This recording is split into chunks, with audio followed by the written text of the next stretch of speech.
إن الحمد لله نحمده ونستعينه ونستغفره ونؤمن به ونتوكل عليه ونعوذ بالله من شرور أنفسنا ومن سيئات أعمالنا.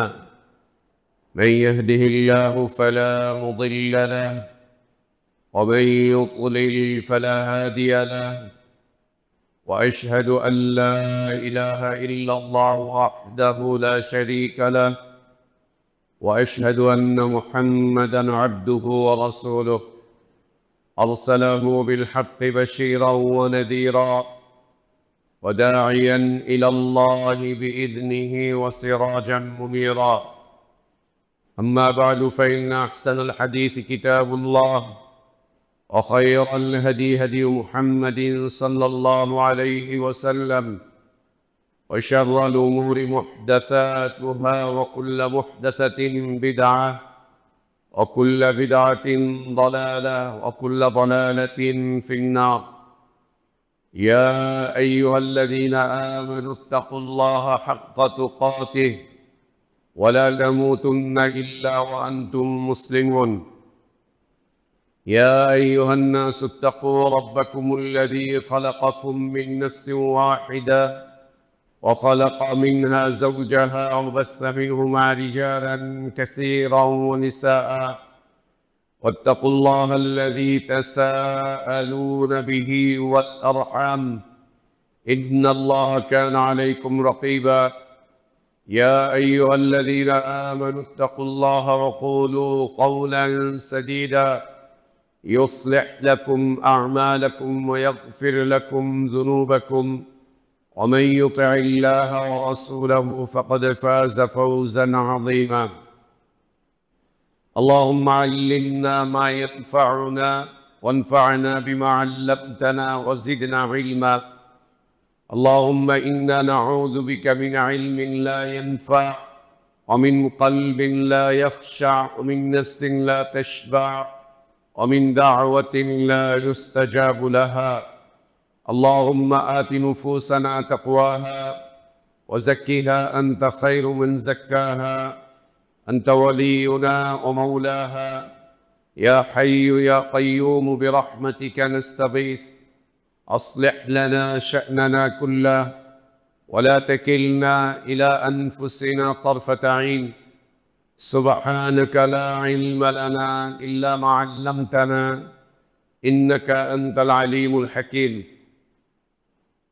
সমস্ত প্রশংসা, যাবতীয় গুণগান একমাত্র, কেবলমাত্র, শুধুমাত্র আল্লাহ রব্বুল আলামিন, আহকামুল হাকিমিন, আরহামুর রাহিমিন, ইলাহুল আলামিনের জন্য, যিনি আমাদেরকে মুসলিম করে সৃষ্টি করেছেন, যিনি আমাদের জন্য উত্তম হালাল রিজকের ব্যবস্থা করেছেন, যিনি আমাদেরকে বিশুদ্ধ হিদায়াতের পথে আহ্বান জানিয়েছেন, যিনি আমাদেরকে মৃত্যু দিবেন, যিনি আমাদেরকে পুনরায় কিয়ামতের দিন তাঁরই সামনে হিসাবের মুখোমুখি করবেন, এবং বিশুদ্ধ ঈমান, বিশুদ্ধ আমলের ভিত্তিতে যিনি আমাদেরকে নাজাত আর জাযা দান করবেন, সে আল্লাহরই প্রশংসা, যিনি আমাদেরকে জুমার সালাত আদায়ের জন্য পৃথিবীর শ্রেষ্ঠতম পবিত্রতম স্থান মসজিদে আসার তৌফিক দান করেছেন। আলহামদুলিল্লাহ। সালাতু সালাম আমাদের প্রিয় নবী মুহাম্মদুর রাসূলুল্লাহ সাল্লাল্লাহু আলাইহি ওয়া আলিহি ওয়াসাল্লামের প্রতি। আল্লাহ সুবহানাহু ওয়া তাআলা যাকে আমাদের জন্য একক আদর্শ ব্যক্তিত্ব করে পাঠিয়েছেন, যার আদর্শের বাস্তবায়ন করা প্রত্যেক জাতি, ধর্ম, বর্ণ নির্বিশেষে সকল শ্রেণী পেশার মানুষের জন্য ফরজ করে দেয়া হয়েছে, যার আদর্শের বাস্তবায়নই প্রকৃত হিদায়াত, কল্যাণ, নাজাত আর সফলতার একমাত্র পথ। আল্লাহুম্মা সাল্লি আলা মুহাম্মদ ওয়া আলা আলি মুহাম্মদ কামা সাল্লাইতা আলা ইব্রাহিম ওয়া আলা আলি ইব্রাহিম ইন্নাকা হামিদুম মাজিদ। اللهم بارك على محمد وعلى آل محمد كما باركت على إبراهيم وعلى آل إبراهيم إنك حميد مجيد। আলহামদুলিল্লাহ, আল্লাহ তাবারক ওয়া তাআলার বিশেষ দয়ায়, তার বিশেষ অনুগ্রহে, তার বিশেষ করুণায় আমরা আল্লাহর পক্ষ থেকে আসা সর্বশ্রেষ্ঠ, সর্বশেষ, তার পছন্দনীয় দিনটুকু জানতে, বুঝতে, মানতে চেষ্টা করছি। আল্লাহর কাছে আমাদের দোয়া, আল্লাহ আমাদের এদিনই জীবনকে কবুল করে নেন, আমাদের ভুলগুলো আল্লাহ সংশোধন করে দেন, আমাদের গুনাহগুলো, অন্যায়গুলো, অপরাধগুলোকে আল্লাহ মাফ করে দেন। আল্লাহ আমাদেরকে ঈমান আর ইসলামের প্রকৃত সৌন্দর্যের উপর বেঁচে থাকার তৌফিক দান করেন। ঈমান আর ইসলামের পূর্ণতার উপরেই আল্লাহ আমাদেরকে মৃত্যু দান করেন, আমিন। সম্মানিত মুসল্লিবৃন্দ, আজ জুমার সংক্ষিপ্ত খুতবার বিষয়বস্তু মাফাতিহুর রিজক। রিজক অথবা জীবিকার চাবিকাঠি সমূহ। আল্লাহ সুবহানাহু ওয়া তাআলা আমাদেরকে সৃষ্টি করেছেন। সৃষ্টি করার অনেক আগে, 50 বছর আগে, 1000 বছর আগে, আমাদেরকে সৃষ্টি করার 50,000 বছর পূর্বে আমাদের রিজককে আল্লাহ তাবারক ওয়া তাআলা নির্ধারণ করে দিয়েছেন। দ্বিতীয়ত, আমরা যখন মায়ের গর্ভে চলে এসেছি,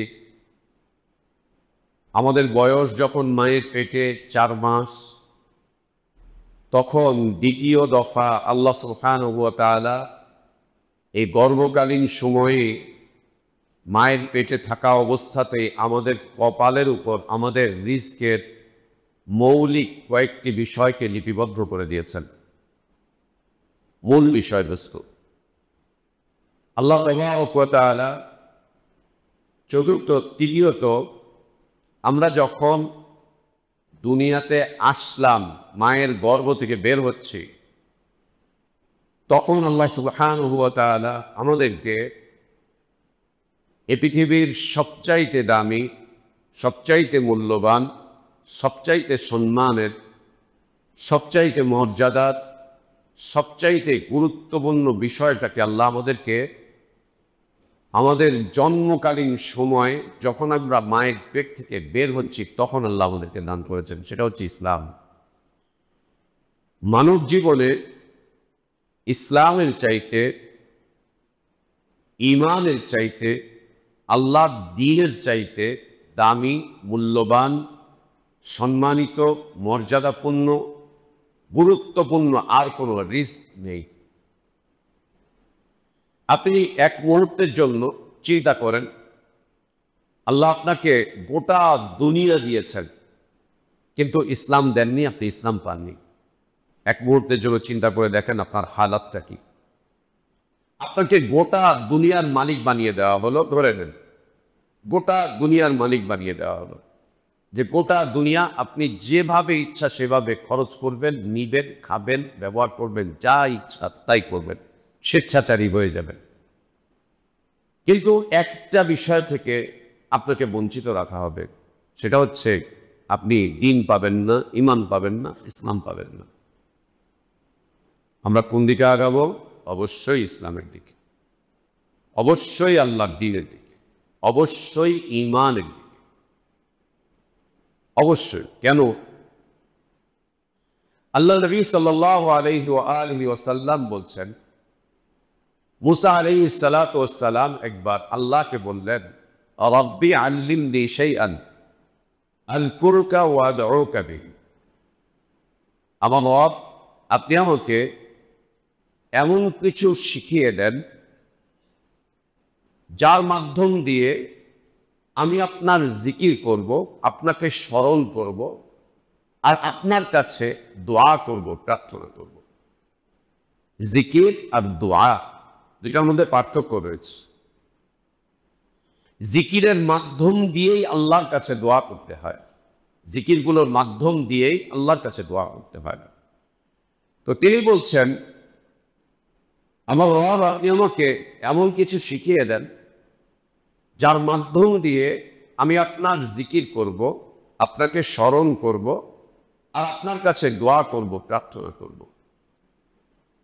আল্লাহ তাবারক ওয়া তাআলা মুসা আলাইহিস সালাতু ওয়াস সালামকে দ্বীনের, ঈমানের, ইসলামের মূল বক্তব্য, মূল কালিমা, মূল ছট আল্লাহ তাবারক ওয়া তাআলা মুসা আলাইহিস সালাতু ওয়াস সালামকে বললেন, কুল ইয়া মুসা লা ইলাহা ইল্লাল্লাহ। ইসলামের মূল কালিমা, ঈমানের মূল বক্তব্য, ঈমান ইসলামের মূল কথা, মূল শিকড়। তাকে বললেন যে তুই লা ইলাহা ইল্লাল্লাহ বলো। মুসা আলাইহিস সালাতু ওয়াস সালাম আল্লাহ তাবারক ওয়া তাআলার কাছে কৌতূহলবশত জিজ্ঞেস করলেন, বললেন, কুল্লু ইবাদিকা ইয়াকুলুনা হাযা। আয় আল্লাহ, আপনার সব বান্দাই তো লা ইলাহা ইল্লাল্লাহ বলে। কে বলেন? এই নির্বাচন আসতেছে, শুনবেন। এটা আসতেছে, শুনবেন। হিন্দুও বলবেন, খ্রিস্টানও বলবে। আর হিন্দু খ্রিস্টান বললে সমস্যা কি? আমরা যদি পূজার উদ্বোধন করতে পারি, পূজাতে যেতে পারি, পূজার শুভেচ্ছা দিতে পারি, পূজার প্রসাদ যদি আমরা খেতে পারি, পূজারীদেরকে যদি আমরা সব সুযোগ সুবিধা দিয়ে আমরা ওইখানে মূর্তির পাহারা দিতে পারি, সব করতে পারি, তো লা ইলাহা ইল্লাল্লাহ বলে সমস্যা কোথায়? সুবহানাল্লাহ। এই উম্মত এত নিচে নামবে, এত অধঃপতন হবে এই উম্মতের, এটা কল্পনার বাইরে। এখনো কোরআন বিদ্যমান, এখনো নবী সাল্লাল্লাহু আলাইহি ওয়াসাল্লামের শুদ্ধ সুন্নাহ আমাদের মাঝে বিদ্যমান। এরপরেও এই উম্মত এত নিচে নামবে, এত অধঃপতন হবে শুধু ক্ষমতার একটু ছিটা ফোটার জন্য। কি করবে তুই এই ক্ষমতা দিয়ে? কি করবে এই ক্ষমতা দিয়ে? কি করবে এই চেয়ার দিয়ে? তোমরা যারা এই আচরণ করছো, তোমরা সংসদে গিয়ে ইসলামের কি করবে? কি করবে? মুসা আলাইহিস সালাতু ওয়াস সালামকে আল্লাহ বললেন, তিনি আল্লাহকে বললেন, আল্লাহ, আপনার সব বান্দাই তো এই কথা বলে। আল্লাহ বলছেন মুসা আলাইহিস সালাতু ওয়াস সালামকে, এই মুসা, 7 আসমান এবং এর মাঝে যত কিছু আছে, 7 আসমান এবং এতে যত কিছু আছে আমি ছাড়া, মানে আল্লাহ ছাড়া 7 আসমান এবং আসমান সমূহে যা কিছু আছে, যা কিছু আছে, কত কিছু আছে আসমানে, আরশ আছে, কুরসি আছে, বাইতুল মামুর আছে, আরো কত কিছু, এবং 7 জমিন, আর এই 7 জমিনে যত কিছু আছে সব কিছুকে যদি তুমি এক পাল্লায় রাখো, আর ইসলামের এই মূল বক্তব্য, মূল কালিমা, মূল বিষয়বস্তু লা ইলাহা ইল্লাল্লাহকে যদি এক পাল্লায় রাখো, মালাক বিহিন্না লা ইলাহা ইল্লাল্লাহ, লা ইলাহা ইল্লাল্লাহ এই কালিমার পাল্লা ভারী হয়ে যাবে। তার মানে কি? আমি তো আপনাকে বলছি যদি পুরো দুনিয়া আপনাকে দেওয়া হয়, আর আল্লাহ বলছেন পুরো দুনিয়া না, গোটা দুনিয়াতে যা কিছু আছে, 7 আসমান আর 7 আসমানে আল্লাহ ছাড়া যা কিছু আছে, সব কিছুর বিনিময়ে একটা লা ইলাহা ইল্লাল্লাহর বিনিময় করা। বুঝতে কি পারছেন আল্লাহ আমাদেরকে কি দিয়েছেন? আলহামদুলিল্লাহ, আল্লাহর এই নিয়ামতটি বুঝতে পেরেছেন যে আল্লাহ কি দিয়েছেন আমাদেরকে? বুঝতে কি পারছেন কি দিয়েছে আল্লাহ আমাদেরকে? অথচ একে আমরা বিক্রি করে দেওয়ার জন্য প্রস্তুতি নিচ্ছি, একে আমরা অন্যকে হাদিয়া নিয়ে দিচ্ছি, একে আমরা অন্যকে দিয়ে দিচ্ছি, এটা তোমরা নিয়ে যাও। আমরা খুব কষ্টে আছি এটার কারণে।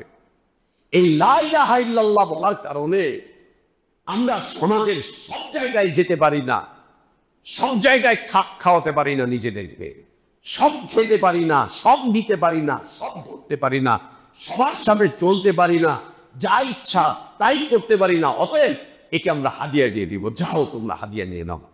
দিয়ে দিচ্ছি আমরা খ্রিস্টানদের, দিয়ে দিচ্ছি আমরা হিন্দুদেরকে, দিয়ে দিচ্ছি আমরা অন্যান্য ধর্মাবলম্বীদেরকে, দিয়ে ওদের থেকে আমরা ওদেরটা নিচ্ছি। ইন্না লিল্লাহি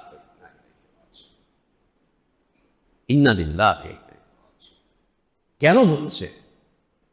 কি কারণে হচ্ছে? আল্লাহ আপনাকে সৃষ্টি করার আগেই আপনার রিজকের ব্যবস্থা করেছেন। আপনাকে দুনিয়ার আলো দেখাবার আগেই আল্লাহ আপনার রিজকের ব্যবস্থা করেছেন। দুনিয়ার আলো যখন আমি আপনি দেখছি, ঠিক সেই মুহূর্তে আল্লাহ তাবারক ওয়া তাআলা শ্রেষ্ঠ রিজক, শ্রেষ্ঠ প্রাপ্তি ইসলাম আল্লাহ আমাদেরকে জন্মগতভাবে দিয়ে দিচ্ছেন। আর পেরেশান কেন? আর মানসিকভাবে পেরেশান কেন? মানসিক ভারসাম্যহীনতা কেন? আর কেন? এর কারণ হচ্ছে এই উম্মত রিজক অন্বেষণ করা শিখছে, ও রিজক চাওয়া শিখছে, রিজক তলব করছে, রিজক অন্বেষণ করছে, রিজকের জন্য ছোটাছুটি করছে, ঘোরাঘুরি করছে।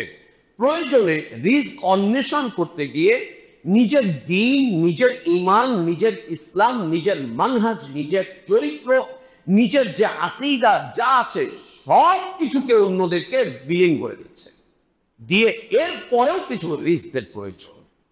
এরপরেও এত কিছু দেওয়ার পরেও দেখা যাচ্ছে ফকিরের মতো রাস্তায় ঘুরে ফিরে বেড়াচ্ছে। পেরেশানি বাড়ছে, বাড়ছে, আরো বাড়ছে। এত পেরেশান কেন? আল্লাহ তো আমাকে আপনাকে রিজিক দিয়েই দুনিয়ায় পাঠিয়েছেন। এরপরেও আল্লাহ সুবহানাহু ওয়া তাআলা আমাদের জীবনে, দুনিয়ার এই জীবনে রিজককে কেন্দ্র করে আমরা পেরেশান হব, হতাশ হব, মানসিকভাবে ভেঙে পড়ব, এইটা আমাদের চাইতে আমাদের রব বেশি জানেন, অনেক বেশি জানেন। আমাদের চাইতে আমাদের রব বেশি জানেন, তিনি বেশি জানেন, অনেক বেশি জানেন আমরা দুনিয়াতে কি করব, কিভাবে চলব, কোনটা চাইতে গিয়ে কোনটা হারাবো, কোনটা অর্জন করতে গিয়ে কোনটাকে বিকিয়ে দিব।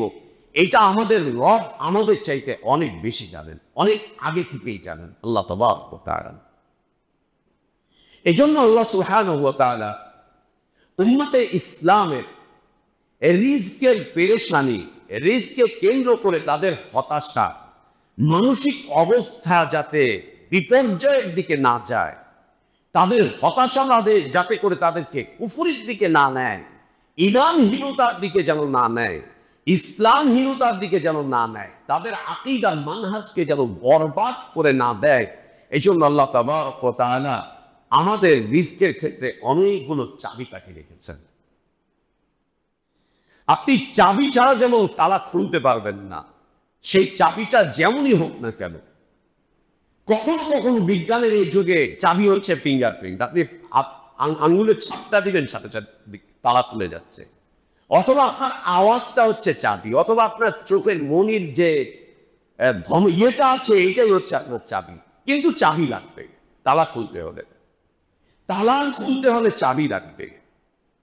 রিজকের তালা আল্লাহ তাবারক ওয়া তাআলা বন্ধ করেননি, বরং আল্লাহ সুবহানাহু ওয়া তাআলা রিজকে, আমাদের রিজিকগুলো বারাকাতপূর্ণ করার জন্য, মুবারক করার জন্য, বারাকাতপূর্ণ করার জন্য, খায়রিয়াত পূর্ণ করার জন্য, মাধুর্যতা পূর্ণ করার জন্য, ইজ্জত পূর্ণ করার জন্য আল্লাহ সুবহানাহু ওয়া তাআলা অনেকগুলো চাবিকাঠি দিয়েছেন। আমরা এই চাবিকাঠিগুলোকে পরিবর্তন করে ফেলেছি, এই চাবিকাঠিগুলোকে আমরা বাদ দিয়ে দিয়েছি। রিজকের এই চাবিকাঠিগুলোকে আমরা সংগ্রহ না করে আমরা চলে যাচ্ছি আমাদের রিজক অন্বেষণ করার জন্য যেখানে ইচ্ছা সেখানে, যেখানে ইচ্ছা সেখানে। প্রয়োজনে দিন বিক্রি, প্রয়োজনে ঈমান বিক্রি, প্রয়োজনে ইসলাম বিক্রি, প্রয়োজনে আকীদা বিক্রি, প্রয়োজনে মানহাজ বিক্রি, প্রয়োজনে কাফের মুশরিকদের পদলেহন করা, পদচুম্বন করা, প্রয়োজনে মূর্তির পাহারা দেওয়া, প্রয়োজনে মূর্তি তৈরি করা, প্রয়োজনে আরো কিছু, আরো কিছু, আরো কিছু। প্রয়োজনে রিজক অন্বেষণ করতে গিয়ে কাফের মুশরিক নিজেদের ইসলামী এলাকা, দ্বীনি এলাকা, দ্বীনি পরিবেশকে ছেড়ে দিয়ে প্রয়োজনে কাফের মুশরিকদের কাছে চলে যাচ্ছে। ওদের কাছে গিয়ে ওদের দুশ্চরিত্রের শিক্ষকদের থেকে আমরা শিক্ষা অর্জন করছি, ওদের সার্টিফিকেট নিচ্ছি, নিয়ে ওইটা নিয়ে আমরা চাকরি বাকরি করে কিছু অন্বেষণ করার চেষ্টা করছি, কিছু অন্বেষণ করার চেষ্টা করছি। যত যাই কিছু হোক, যতই দুর্বলতা থাকুক, আমাদের সন্তানরা আমাদের কাছে যত নিরাপদ, এর চাইতে বেশি নিরাপদ কি কাফের দেশগুলোতে গিয়ে থাকবে? কখনোই।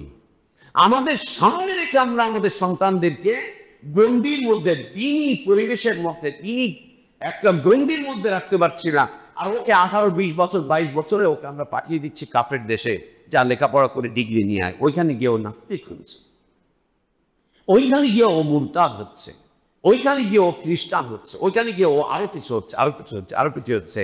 আর আমরা ওদের সার্টিফিকেটের উপরে নাচ করছি, নিয়াজ করছি, অহংকার করছি। আমার ছেলে অস্ট্রেলিয়ায়, আমার ছেলে জার্মানিতে স্কলারশিপ নিচ্ছে, এই করছে, সেই করছে।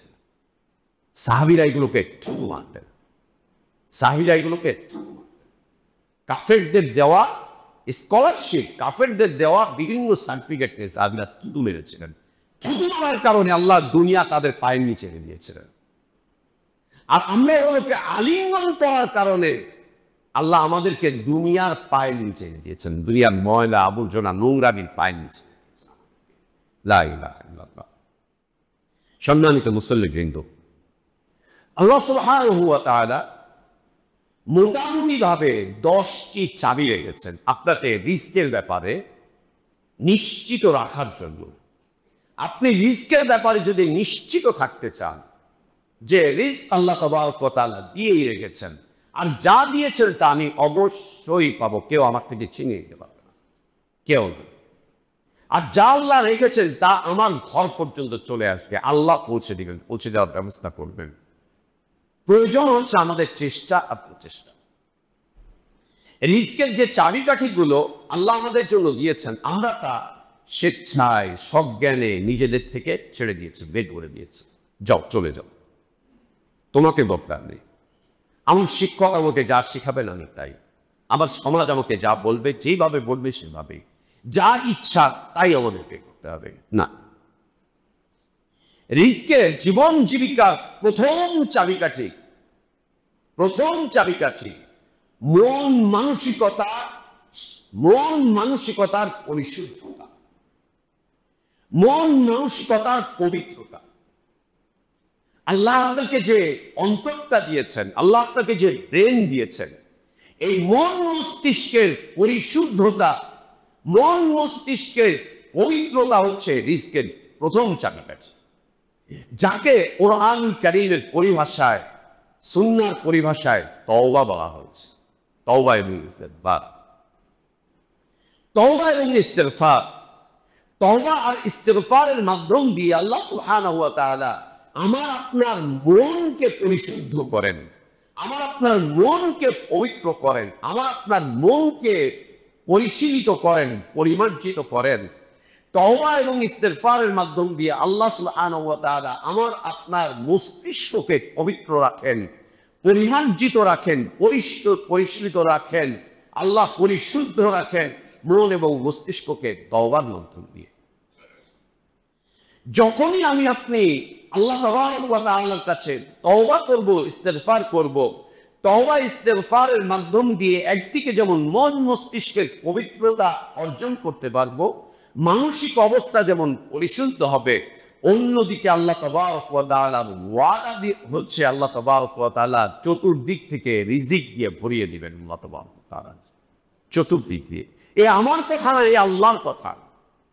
নূহ আলাইহিস সালাতু ওয়াস সালাম তিনি যখন আসলেন, এসে দেখলেন যে গোটা দুনিয়া মূর্তি পূজা দিয়ে ভরে গিয়েছে, গোটা দুনিয়া মূর্তি পূজা দিয়ে ভরে গিয়েছে। সবাই মূর্তি পূজা করছে, সবাই। কেউ মাটির তৈরি মূর্তি, কেউ পাথরের তৈরি মূর্তি, অথবা কেউ মানুষের মূর্তি, অথবা অন্য কারো মূর্তি। আর তার মধ্যে 5টা বড় বড় মূর্তি ছিল, বড় বড় মূর্তি। এখন যেমন দুর্গা, সরস্বতী, কালী, আরো কিছু, যেগুলোর প্রশংসা এখন মুসলিমরা করছে। লা ইলাহা ইল্লাল্লাহ।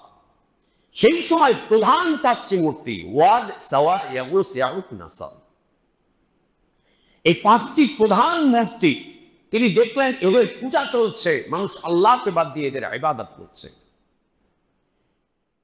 তিনি তাদেরকে দাওয়াত দেওয়া শুরু করলেন, দিয়ে বললেন, না, মূর্তি পূজা করতে কষ্ট হচ্ছে, কেউ থ্রেট দিচ্ছে, হুমকি দিচ্ছে, কোনো সমস্যা নেই, আমি জাতীয়তাবাদী চিন্তা, কোনো অসুবিধা নেই, আমি তোমাদেরকে নিরাপত্তা দিচ্ছি, আমাদের কাজ, আমরা তোমাদেরকে নিরাপত্তা দিব, বেশি করে মূর্তি পূজা করো, আর আমাকে ক্ষমতার চেয়ারে বসিয়ে দাও, ক্ষমতায় গিয়ে তখন আল্লাহর কিতাবকে প্রতিষ্ঠা করবো, তাই বলেছিলেন না? তাই বলেছিলেন না? তিনি তাদেরকে গিয়ে বললেন, ইয়া কওমি আবুদুল্লাহ মা লাকুম মিন ইলাহিন গায়রু, কি হয়েছে তোমাদের?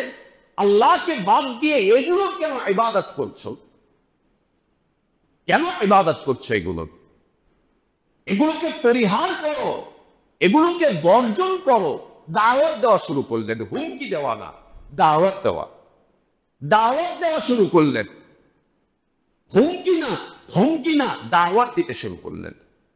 যে দাওয়াত দেওয়া তিনি শুরু করলেন, কওমের যে সমস্ত সর্দাররা ছিল, এরা নিজেদের কওমকে বাঁচানোর জন্য কওমের কাছে গিয়ে বক্তব্য শুরু করলো। অকালু লা তাযারুন্না আলিহাতাকুম ওয়ালা তাযারুন্না ওয়াদ্দান ওয়ালা সুওয়াআন ওয়ালা ইয়াগুথ ওয়া ইয়াউক ওয়া নাসরা ওয়া দাল্লু কাসীরা। এরা কওমের লোকজনদেরকে গিয়ে বলতে শুরু করলো, খবরদার, যেই মাবুদগুলোর ইবাদত করছো এই মাবুদগুলোকে তোমরা ছাড়তে যেও না, খবরদার না। কারো কথাতে তোমরা তোমাদের ইলাহদেরকে বর্জন করতে যেও না, কারো কথাতে তোমরা তোমাদের ধর্মকর্ম ছাড়তে যেও না, খবরদার না, ছাড়তে যেও না। এরপরে নাম ধরে ধরে বললেন, খবরদার না, এগুলোর ইবাদত ছাড়তে যেও না।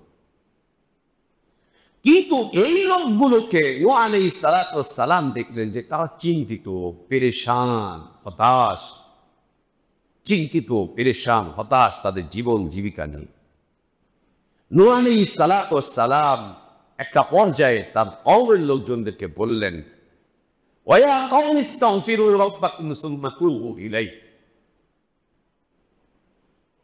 ইউরসিলিস সামাআ আলাইকুম বিদরা ويمددكم بأموال وبنين ويجعل لكم جنات ويجعل لكم أنهارا ما لكم لا ترجون لله وقارا। তোমরা আল্লাহর কাছে তওবা করো, আল্লাহর কাছে ইস্তেগফার করো। যদি আল্লাহর কাছে তওবা করতে পারো, আল্লাহর কাছে ইস্তেগফার করতে পারো, ক্ষমা প্রার্থনা করতে পারো, আল্লাহ আসমান থেকে অনবরত বারাকাতপূর্ণ রিজিক তোমাদের জন্য নাজিল করতে থাকবেন। অনবরত রিজিক নাজিল করতে থাকবেন, আল্লাহ করতে থাকবেন। আসমান থেকে যে রিজিকগুলো আল্লাহ নাজিল করবেন, এই রিজিকের মাধ্যম দিয়ে এই জমিন সুশোভিত হয়ে উঠবে, ফলজ হয়ে উঠবে। এই জমিনে চতুর্দিক থেকে বাগ বাগিচা দিয়ে ভরে যাবে। না তোমাদের খাওয়া নিয়ে চিন্তা করতে হবে, না পড়া নিয়ে চিন্তা করতে হবে, না বাসস্থান নিয়ে চিন্তা করতে হবে। আল্লাহ তোমাদেরকে মালামাল করে দিবেন। আল্লাহ তোমাদেরকে বাগানের পর বাগান দিবেন, ক্ষেতের পর ক্ষেত দিবেন, রিজকের পর রিজক আল্লাহ তোমাদেরকে দিতে থাকবেন। তোমাদেরকে নেক সন্তান দিবেন, তোমাদেরকে আরো দিবেন, আরো দিবেন, আরো দিবেন, আরো দিবেন। নূহ আলাইহিস সালাতু ওয়াস সালাম বলতে গিয়ে আরো বললেন, ওয়ায়াজিদকুম কুওয়াতান ইলা কুওয়াতিকুম। তোমরা আজ হীনমন্য হয়ে পড়ছো, দুর্বল হয়ে পড়ছো। তওবা করো, ইস্তেগফার করো। আল্লাহ তাবারক ওয়া তাআলা তোমাদেরকে শক্তি, সামর্থ্য, নেতৃত্ব, কর্তৃত্ব, ক্ষমতা সব আল্লাহ তোমাদেরকে দান করবেন যদি মন মস্তিষ্কের পরিশুদ্ধতা আনতে পারো, পবিত্রতা আনতে পারো তওবা। অতঃপর তিনি বলছেন, মা লাকুম লা তারজুনা লিল্লাহি ওয়াকারা। কি হলো তোমাদের? কি হলো তোমাদের? কেন তোমরা আল্লাহর প্রতি আশাবাদী হইতে পারছো না? আল্লাহর প্রতি কেন আশাবাদী হইতে পারছো না? কি কারণে আল্লাহর প্রতি আশাবাদী হতে পারছো না? আল্লাহকে বাদ দিয়ে অন্যের প্রতি এত আশাবাদী হওয়ার পিছনে কারণটা কি? আল্লাহর প্রতি আশাবাদী কেন হতে পারছো না? কেন পারছো? কেন পারছো? আল্লাহ সুবহানাহু ওয়া তাআলা আমাদের ঈমানি জীবনে, আমাদের দ্বীন জীবনে, ইসলামী জীবনে তওবাকে এত পাওয়ারফুল, এত শক্তিশালী, এত পরিমার্জিত একটা ইবাদত হিসেবে আল্লাহ সুবহানাহু ওয়া তাআলা রেখেছেন, যার মাধ্যম দিয়ে জীবন জীবিকা একদম সুন্দর এবং স্বাভাবিকভাবে আমরা অর্জন করতে পারি। এর মাধ্যম দিয়ে যত বেশি মন আর মস্তিষ্কের পবিত্রতা আসবে, পরিশুদ্ধতা আসবে, রিজিককে আল্লাহ তাবারক ওয়া তাআলা তত বেশি বারাকাত পূর্ণ করবেন, তত বেশি খায়ের পূর্ণ করবেন, তত বেশি চমৎকার করবেন আল্লাহ সুবহানাহু ওয়া তাআলা। একে আমরা পরিত্যাগ করেছি, একে আমরা বর্জন করেছি। আর এটি এত চমৎকার এক ইবাদত, এটি এত চমৎকার এক চাবিকাঠি যে আল্লাহ নবী সাল্লাল্লাহু আলাইহি ওয়াসাল্লাম প্রতিদিন একটি বর্ণনায় হচ্ছে 70 বার, দ্বিতীয় বর্ণনায় হচ্ছে 100 বার আল্লাহর কাছে তওবা করতেন, আল্লাহর কাছে ক্ষমা প্রার্থনা করতেন, ইস্তেগফার করতেন আল্লাহ তাআলা কাছে। প্রতিদিন 100 বার করতেন, 100 বার তওবা করতেন, 100 বার ক্ষমা প্রার্থনা করতেন, 100 বার আল্লাহর কাছে ইস্তেগফার করতেন আল্লাহ নবী সাল্লাল্লাহু আলাইহি ওয়াসাল্লাম। আল্লাহ তাকে কি দেননি বলেন তো দেখি, বলেন দেখি আল্লাহ তাবারক ওয়া তাআলা তাকে কি দেননি দুনিয়াতে, কি দেননি বলেন, কি দেন? আপনি বলবেন যে তার ঘরে খাবার থাকতো না, সত্যি খাবার থাকতো না, এত বেশি দানশীল ছিলেন যে আমাদের মতো জমা করেন তাই খাবার থাকতো।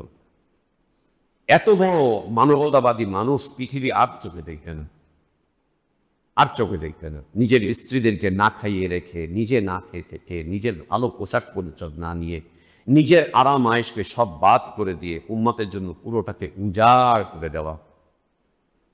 এমনি তো দরিদ্র ছিলেন না, এমনি দরিদ্র ছিলেন না, যা সম্পদ ছিল আমাদের চাইতে ভালো চলতে পারতেন, কিন্তু মানবতা দেখাতে গিয়ে, মানুষের প্রতি দয়া দেখাতে গিয়ে, সহনশীলতা দেখাতে গিয়ে, ভুক্তভোগী মানুষদের পাশে দাঁড়াতে গিয়ে নিজের খাদ্য দ্রব্য সব উজাড় করতেছে। আল্লাহ নবী সাল্লাল্লাহু আলাইহি ওয়াসাল্লাম সকালবেলা একদিন আসলেন মা আয়েশার ঘরে, এসে বললেন কোনো খাবার টাবার আছে কি, কোনো খাবার টাবার আছে কি? বলছে না নেই। বলছে ঠিক আছে সিয়াম রেখে নিলাম, খাবার নেই সিয়াম। আর একদিনের ঘটনা, নবী সাল্লাল্লাহু আলাইহি ওয়াসাল্লাম ঘরে ফিরে এসেছেন, প্রচন্ড ক্ষুধা। মা আয়েশা রাদিয়াল্লাহু আনহাকে বলছেন আয়েশা খাবার আছে কি? বলছে ইয়া রাসূলুল্লাহ আপনার জন্য আমি একটা খেজুর হয়ে গেছিলাম, নিজে না খেয়ে আল্লাহ নবীর জন্য একটা খেজুর হয়ে গেছে, আসবেন খাবেন। এটা উঠিয়ে রেখেছেন আল্লাহ নবী সাল্লাল্লাহু আলাইহি ওয়াসাল্লাম। নবী সাল্লাল্লাহু আলাইহি ওয়াসাল্লাম আসতে দেরি করছেন, এর মধ্যে এক মা তার 2টা শিশু বাচ্চাকে নিয়ে এসছে, কিছু খাবার চাচ্ছে, খাবার থাকলে দেন, খাবার থাকলে দেন। এই মা ক্ষুধার্ত, তার সাথে 2 বাচ্চা ক্ষুধার্ত। মা আয়েশা এই মাকে দিলেন ওই একটা খেজুর, মা খেজুরটাকে 2 টুকরো করে 2 বাচ্চার মুখে দিয়ে মা চলে গেল। আল্লাহ নবী আসলেন, এসে জিজ্ঞেস করলেন আয়েশা খাবার আছে? সে ইয়া রাসূলুল্লাহ একটা খেজুর রেখেছিলাম।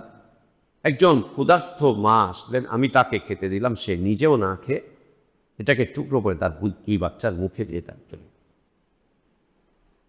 আলহামদুলিল্লাহ, উনিও না খাওয়া, মা আয়েশাও না খাওয়া, এই মহিলাও না খাওয়া, বাচ্চা 2টা দেখতে। একে বলা হয় ইসলামের মানবতা, একে বলা হয় দ্বীনের মানবতা। আর আল্লাহ বলছেন ওয়াম্মাস সাইলা ফালা তানহার, যখন কোনো সাইল তোমার কাছে কিছু চাইতে আসে তাকে তুমি বকা দিও না, ধমক দিও না, দূর দূর করে তাকে দাঁড়িয়ে দিও না, দূর দূর করে দাঁড়িয়ে দিও। তওবা এবং ইস্তেগফার আমার আপনার জীবন জীবিকা, আমার আপনার উপযুক্ত বিষয়বস্তুর চাবিকাঠি। আল্লাহ একে চাবিকাঠি হিসাবে চাবিকাঠি রেখেছেন, চাবিকাঠি রেখেছেন। এটা ওই মুমিনদের জন্য চাবিকাঠি হবে যা আল্লাহর প্রতি, আল্লাহর এই আয়াতের প্রতি, আল্লাহর এই বক্তব্যের প্রতি যার আস্থা আছে, নির্ভরতা আছে, তার জন্য এটা জীবন জীবিকার চাবিকাঠি। অন্যথায় জীবিকার চাবিকাঠির দ্বিতীয় বিষয়বস্তু তাকওয়া অবলম্বন করা, আল্লাহ ভীরুতা অবলম্বন করা। আল্লাহ ভীরুতাটা কি? আল্লাহ যতটুকু আপনার জন্য বইলে ধরেছেন ততটুকুর উপরেই আপনি নির্ভর করে জীবন যাপন করবেন। যা অবৈধ করেছেন তা থেকে আপনি নিজেকে দূরে সরিয়ে রাখবেন। তাতে আর অর্থ কি? আল্লাহর আইন কারণ বিধান দিয়ে নিজের জীবনকে সাজানো, আল্লাহ নিষিদ্ধ বিষয়বস্তুগুলোকে পরিহার করে চলা। তাতে আর তৃতীয় অর্থ কি? আল্লাহ যতটুকু আপনার জন্য নির্ধারণ করেছেন অতটুকুর উপরে আপনি শুকরিয়া আদায় করে জীবনটুকু চালাতে থাকবেন, অতটুকুর উপরে জীবনটাকে নির্ভর করে চালিয়ে যাবেন। একে বলা হয় তাকওয়া। তাকওয়ার চতুর্থ অর্থ কি? চতুর্থ অর্থ হচ্ছে খুব ভয়ঙ্কর এক বিপদ সংকুল রাস্তা, সেইখান থেকে আপনি যেভাবে নিজেকে এগিয়ে নিয়ে যাবেন, ওই বিপদ থেকে আপনি বাঁচার জন্য যেভাবে করে চেষ্টা করবেন, ঠিক একইভাবে আল্লাহর আযাব থেকে বাঁচার জন্য চেষ্টা করা, একে বলা হয় তাকওয়া। আল্লাহ সুবহানাহু ওয়া তাআলা এই তাকওয়ার ব্যাপারে বলছেন ওয়ামান ইয়াত্তাকিল্লাহা ইয়াজআল লাহু মাখরাজা, যে ব্যক্তি তাকওয়া অবলম্বন করবে, আল্লাহকে ভয় করবে, আল্লাহ তার জীবন জীবিকার জন্য অনেক রাস্তা খুলে দিবেন। একের পর এক রাস্তা আপনার জন্য খুলতে থাকবে, একটার পর একটা রাস্তা খুলতে থাকবে। এত রাস্তা আল্লাহ খুলে দিবেন, এত রাস্তা আল্লাহ খুলে দিবেন। আল্লাহ বলছেন ওয়ায়ারযুকুহু, তাকওয়া অবলম্বন করার কারণে আল্লাহ তাকে রিজিক দিবেন। পরিমাণ কেমন হবে? আল্লাহ বলছেন লা ইয়াহতাসিব, কোন মেশিন দিয়ে, ক্যালকুলেটর দিয়ে আপনি আল্লাহর রিজিক গুণে শেষ করতে পারবেন না। আপনি গুণে শেষ করতে পারবেন না। এত বেশ পরিমাণ আপনাকে আল্লাহ রিজিক দিবেন, এত বেশ পরিমাণ রিজিক দিবেন। রিজিকের মানে কি? পেট ভরে খাওয়া, দামি দামি খাবার খাওয়া না, একে রিজিক বলে না। পেট ভরে খাওয়া, দামি দামি খাবার খাওয়া, সেরাটনে গিয়ে খাওয়া, বিদেশি ফুড খাওয়া না। অথবা জীবনের ক্ষেত্রে নিতান্তই না হওয়া, জীবনের ক্ষেত্রে আলিশান জীবন যাপন করা, একে রিস্ক বলে রে। আল্লাহ বলছেন ওয়ায়ারযুকুহু মিন হাইথু লা ইয়াহতাসিব।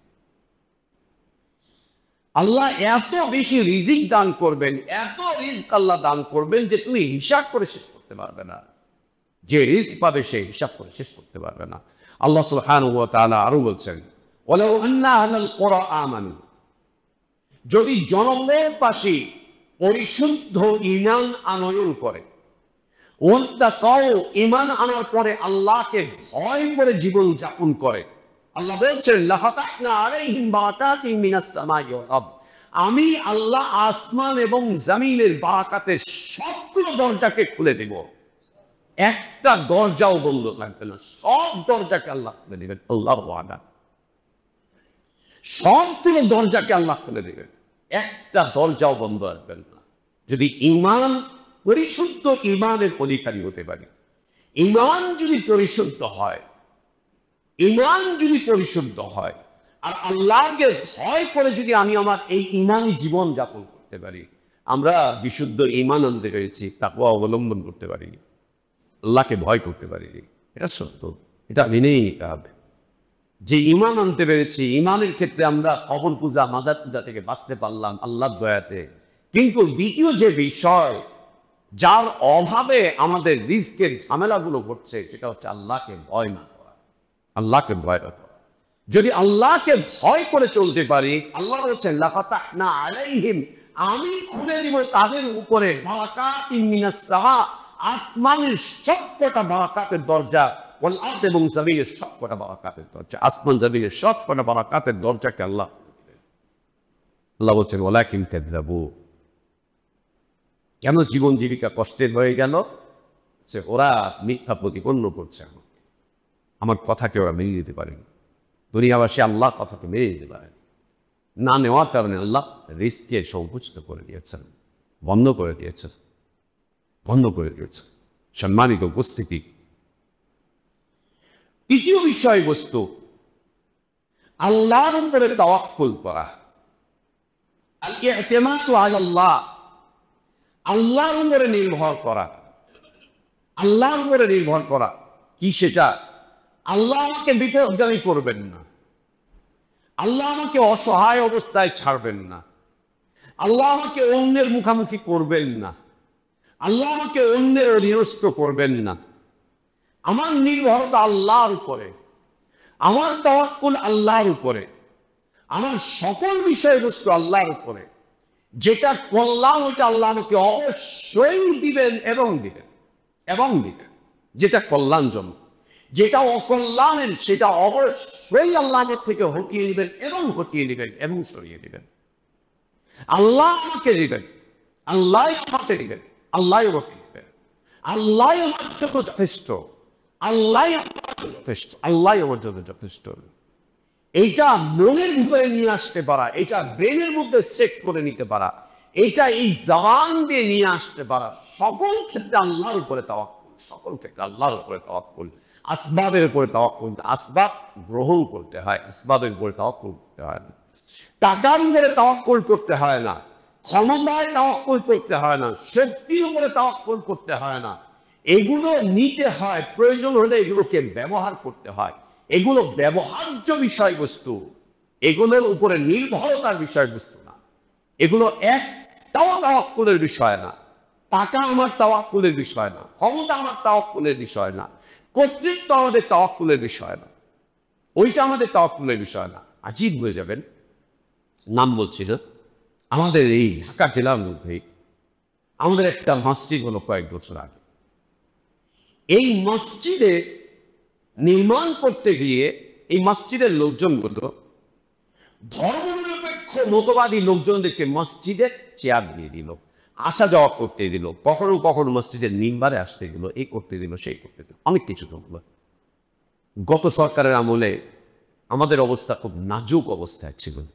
যতটুকু না সরকার আমাদের উপরে চাপিয়েছে তার চাইতে বেশি আমরা ভরকে গিয়েছিলাম, তার চাইতে বেশি আমরা ভয় পেয়ে গিয়েছিলাম, অনর্থক নিজেদের ইমানকে বিক্রি করার রাস্তায় চলে গিয়েছিলাম। অনর্থক একটা ধর্মনিরপেক্ষ নেতাকে আমাদের আলেমরা দাওয়াত দেয় নাই, যার তারা ওই ধর্মনিরপেক্ষতা ছেড়ে বিশুদ্ধ ইসলামের দিকে আসেন, একটাকেও দাওয়াত দেয় নাই আমাদের আলেমরা একটাকেও দাওয়াত দেয় নাই।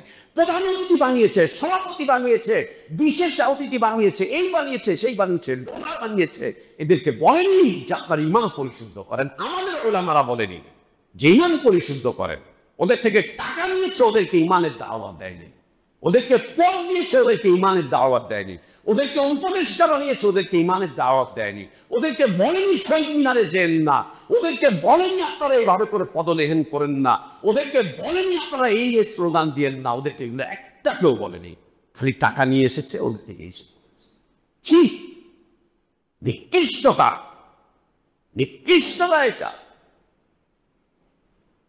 সেখানকার মুসল্লিদের তাওয়াক্কুলের কথা শোনেন, বলছে যেভাবে হানাফিরা আমাদের বিরুদ্ধে উঠে পড়ে লেগেছিল, যেভাবে ওরা আমাদেরকে এই করছিল সেই করছিল, উনি যদি আমাদের এখানে না আসতো আমরা এই মসজিদ করতে পারতাম না। একটা কথাও বলেন যে আল্লাহ যদি না দিতেন, আল্লাহ যদি সেট না করতেন, বলছে উনি যদি না থাকতো আমাদের অস্তিত্বই থাকতো না, উনি যদি না থাকতো আমাদের এই মসজিদ আমরা করতেই পারতাম না, উনি যদি না থাকতো এই মসজিদকে আপনারা এইভাবে পেতেন না, ওনার মাধ্যম দিয়ে আমরা এই অবস্থায় এসেছি, উনি না থাকলে পরে এই কথা।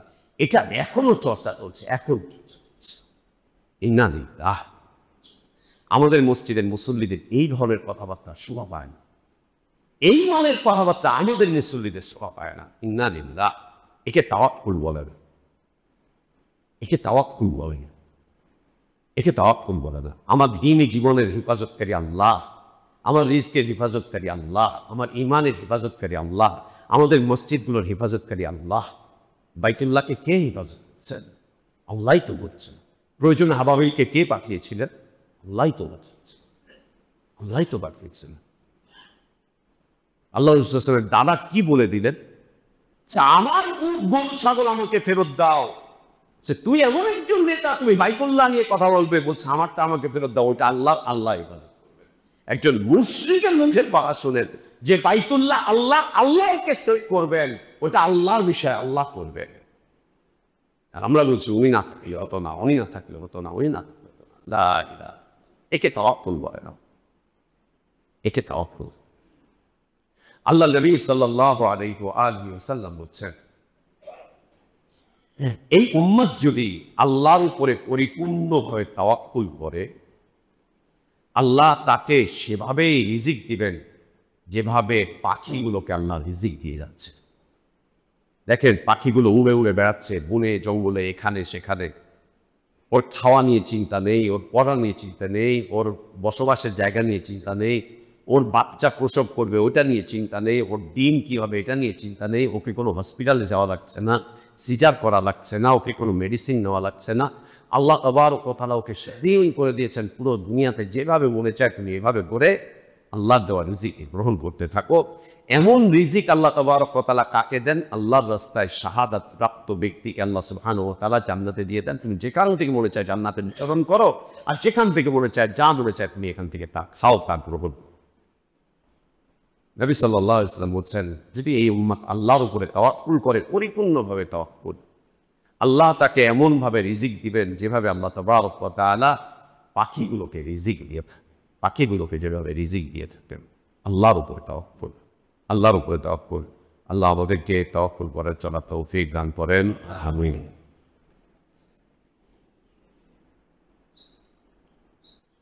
আলহামদুলিল্লাহি আলা ইহসানিহি والشكر له على توفيقه وامتنانه وأشهد أن لا إله إلا الله وحده لا شريك له له الملك وله الحمد يحيي ويميت وهو على كل شيء قدير تعظيما لشأنه وأشهد أن محمدا عبده ورسوله وصفيه وخليله الداعي إلى رضوانه صلى الله عليه وعلى آله وأصحابه وبارك وسلم تسليما كثيرا إلى يوم الدين ثم أما بعد সম্মানিত মুসল্লিবৃন্দ আমরা বলেছিলাম আল্লাহ তাবারক ওয়া তাআলা মোটামুটি ভাবে 10টি চাবিকাঠি রেখেছেন তার মধ্যে আমরা 3টি বিষয় আমাদের আলোচনায় নিয়ে আসতে পেরেছি চতুর্থ আরেকটি সংক্ষিপ্ত বিষয়বস্তু সেটি হচ্ছে ইবাদতে আত্মনিয়োগ করা আল্লাহর ইবাদতে আত্মনিয়োগ করা আর আল্লাহর ইবাদতে আত্মনিয়োগ করার অর্থ আপনি কাজ করতে যাবেন না শুধু মসজিদে বসে থাকবেন এটা না একজন মুসলিম যে রিকশা চালায় ইসলামের সাথে ওর রিকশা চালানোটাও ইবাদত যে বাদাম বিক্রি করে তার বাদাম বিক্রিটাও ইবাদত যে হালাল পরিবেশে চাকরি করছে তার চাকরিটাও আল্লাহর ইবাদত একজন মুসলিম চিকিৎসক যে চিকিৎসা দিচ্ছে এটাকে সে পেশা হিসাবে নিয়েছে যদি সে সৎ আর সততার উপরে থাকে তার এটাও ইবাদত ইবাদতে আত্মনিয়োগ করা ইবাদত মানে কি ইবাদত মানে হচ্ছে আল্লাহর দাসত্ব আল্লাহর আনুগত্যের মধ্যে আত্মনিয়োগ করা আল্লাহর দাসত্বে আত্মনিয়োগ করা আপনি নিজেকে আমি নিজেকে আমার মাঝে এই পরিচয় বিদ্যমান রাখবো সর্ব অবস্থায় আমি আল্লাহর দাস আমি আল্লাহর বান্দা আমি আল্লাহর দাস আমি আল্লাহর বান্দা একজন দাস যেমন তার মনিবের কথার বাইরে যেতে পারে না আমি আল্লাহর কথার বাইরে যেতে পারবো না আল্লাহর কথার বাইরে আমি যেতে পারবো না আল্লাহর দাসত্বে আল্লাহর আনুগত্যে আল্লাহর ইবাদতে আত্মনিয়োগ করা যে যত বেশি আল্লাহর ইবাদতে আল্লাহর দাসত্বে আত্মনিয়োগ করবেন আল্লাহ সুবহানাহু ওয়া তাআলা তার রিজকে তত বেশি বারাকাত দান করবেন আর যে যত বেশি আল্লাহর দাসত্ব বিমুখ হবে আনুগত্য বিমুখ হবে ইবাদত বিমুখ হবে আল্লাহ তার রিজকে তত বেশি সংকুচিত করে দেবেন তত সংকুচিত করে দিবেন তাকে রিজকের ক্ষেত্রে পেরেশান করে দিবেন এই পেরেশানি তাকে ঈমান ছাড়তে বাধ্য করবে এই পেরেশানি তাকে ইসলাম ছাড়তে বাধ্য করবে এই পেরেশানি তাকে সহি মানহাজ ছাড়তে বাধ্য করবে সহি আকীদা ছাড়তে বাধ্য করবে এই পেরেশানি তাকে কাফের মুশরিকদের পদচুম্বনকারী পদদেহনকারী বানিয়ে দিবে এই কাফের মুশরিকদের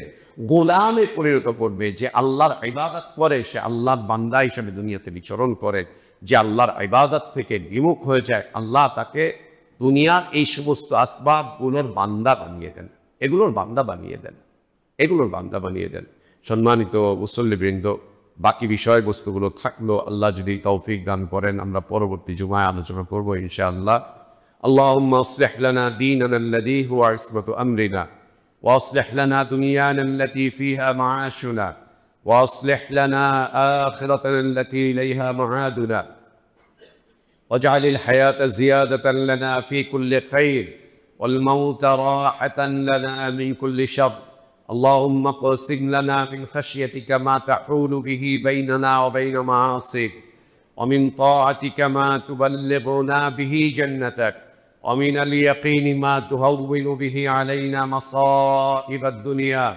متعنا اللهم بأسماعنا وأبصارنا وقواتنا أبدا ما أبقيتنا واجعله الوارث منا واجعل ثأرنا على من ظلمنا وانصرنا على من عادانا اللهم لا تجعل مصيبتنا في ديننا ولا تجعل الدنيا أكبر همنا ولا تجعل الدنيا أكبر همنا ولا تجعل الدنيا أكبر همنا ولا مبلغ علمنا ولا إلى النار مصيرنا اللهم لا تسلط علينا بذنوبنا من لا يخافك فينا ولا يرحمنا اللهم ربنا آتنا في الدنيا حسنة وفي الآخرة حسنة وقنا عذاب النار اللهم اغفر لنا ذنوبنا وإسرافنا في أمرنا وثبت أقدامنا وانصرنا على القوم الكافرين